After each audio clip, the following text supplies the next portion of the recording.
Hey guys, so I wanted to show you a little bit of what I have been using to organize myself and the kids. It has honestly made this first couple weeks with the baby so much easier because the house is clean, the kids know what to do, I know what to do. Um, it's a nice, smooth process. Everyone has their responsibilities. Everyone has their time for themselves, and they're also doing things that they want to do. So I, she's stinking. Little mama's stinking. Don't mind her mouth. She's eating. Wipe her mouth, Pop. With this right here. Wipe her mouth. So I can't take credit for this because I actually saw it on Jordan Page. I love her. I will link her down below. Shh. I will also link the video where I got it from down below. And I want to show you guys really quickly. All it is a checklist of things that they do every day that I have to remind them to do. And now it's a visual representation of what they're supposed to do. And before they get to do things that they want to do. Put it back in their mouth. Before they get to do the things that they want to do, watch TV, play video games, things of that nature, they have to finish their checklist. So it's just giving them their responsibilities. They can do it without asking me, without us having a conversation about it. Yeah, so long story short, it lets the kids visually see what they're supposed to do before they start doing the things that they want to do. And it's helped me tremendously. And my house is so clean. I'm so happy. I'm so less stressed out. And I don't have to fuss. Okay.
in the mornings, and their mornings are pretty much identical. I put the check marks in the wrong spot here for him.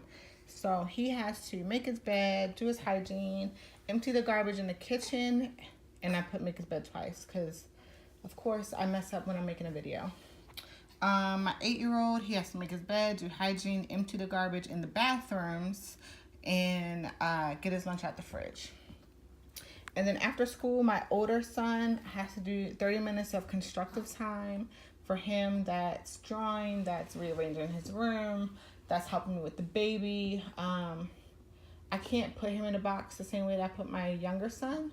So honestly, if he's not on the game, I'm happy for a little bit doing something else. He has the kitchen after dinner, and I have to list everything for him to do because he will leave anything out. So literally he only does exactly what you make him do. So I have to list everything. And then clean his room. And then he gets 3 hours of his choice. That is always to play the video game. Let's be real. So my younger son, this baby's waking up. After school, he has 30 minutes of constructive play. So for him, that's going in his room. He can draw, he can play with his toys. There's apps and things of that nature that the teachers give. There's books, like math books that they give. It's just constructive time. He can do puzzles. It's time that he doesn't either go outside or do TV. He has to clean the living room floor. We have a living room and a den.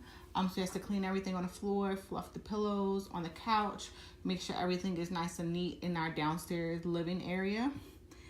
Spray and clean the downstairs bathroom. That's just the guest bathroom. Honestly, it takes him like 5 minutes because it's not ever really messy.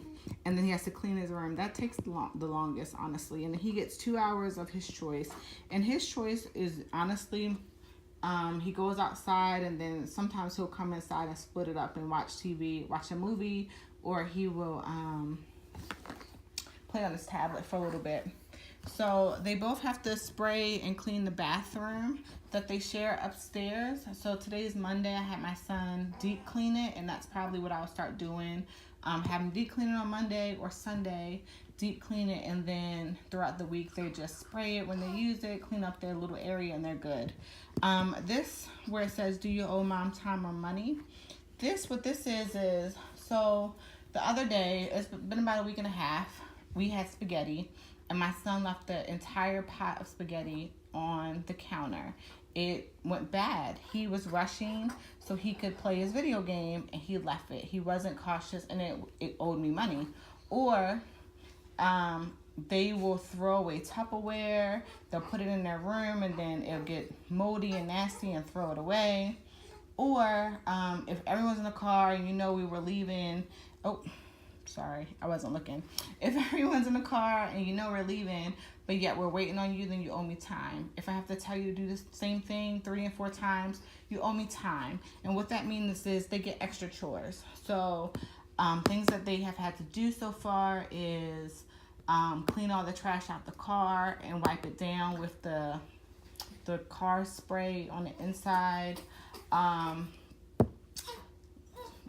Vacuum, just age appropriate. Oh, hold on, let me grab it. Let's see. So age appropriate things for them to do, but addition to what they're already doing. I'm sorry if it's bouncing. I'm bouncing the baby so I can finish. And then this really quickly is just their summer wish list. So I want them to write down some things that they want to do. Every summer we usually pick, or we don't really plan the summer activities. So this year I do want to plan it. I want to know, you know, some of the things they want to do, some of the things me and my husband want to do, and then just kind of add it into the schedule so we can budget for it and we can know it's coming up. We have things to look forward to, and we're actually doing things the kids want to do and spend their time, because they work really hard throughout the year to get good grades and be good students. So I really want them to do some of the things that they want to do. So in the beginning of summer, we'll probably do things at both of them, and then towards the end, when it's just my 8-year-old, then we'll do some more, you know, younger, appropriate type of things. So yeah, I'm really excited, excuse me, to see what they put here. But yeah, that is our whole board, and I really, really love this process, guys. Hold on. Oh, guys, so she's like sleeping. She's also stinking. So that's our chart. It has tremendously helped my life. I come home, my house is clean. I don't have to tell the kids to do the same thing over and over and over again. They are realizing that if you clean something and you do it properly, then it gets easier every day for them. Cleaning their room is super easy every day because they did it properly, you know, when we first started this process. The downstairs, the living room, like all of their chores are getting easier because they're doing it properly. It's not really getting that messy. And they're also cleaning up after themselves more because they know they're gonna have to do it anyway, so they might as well clean up after themselves when they do it. I was super proud of them, and it made me realize that this is working because we had a long weekend. I didn't do any of my Sunday routines. So I didn't do my planner. I didn't do the chart either. So this morning when I woke up, I was like, well, let's see if they actually did what they're supposed to do. Both beds were made. All the trash was taken out. Andre had put away the dishes from the weekend. Like, they actually did what they knew was on their list for the morning. So I was super proud of them. And it lets me know that this is actually working. They're taking pride in our house as well as their responsibilities. They're taking initiative, which is what I'm trying to show them. If they take forever to do their list, then they lose their time, their TV, their media, whatever it is that they want to do. You came down here. Bye. You don't have to do that right now. You can do it at any time, whenever you think of something. So if they procrastinate, then they lose their time in the end. They do all of their checklists before they get to do, you know, the things that they like to do. Go outside, play their video games, tablet, whatever, you know, whatever they choose. They do have time limits. So 2 hours for the little one, 3 hours for my older son. He does end up taking a little bit more, but he's 15. He's in high school. He has great grades, so I don't. Dylan. Can I get my snack? Go ahead. It's almost time for them to, can I get my snack, me to death. Guys, don't mind these braids. Like, they're all over the place right now. But yeah, I love it. It's taken so much stress off of me. And I kind of feel like when I go back to work, things are going to be so much smoother because they know what they're supposed to do. And they're going to do it. So even though the baby, she has me on such a routine, everything revolves around her, as you guys can see. But the kids are still doing what they need to do. They're taking initiative. My house is not crazy anymore. It's not a mess, and I'm super happy about that. So again, I can't take credit for this, but I love it. It works for our family. The list will be different during the summer, but for right now, we're finishing up the school year, and I just wanted to share with you guys what we do to kind of keep my sanity and let the kids earn some responsibility and take initiative. So thanks, guys, for watching. Please like and subscribe, and bye until next time.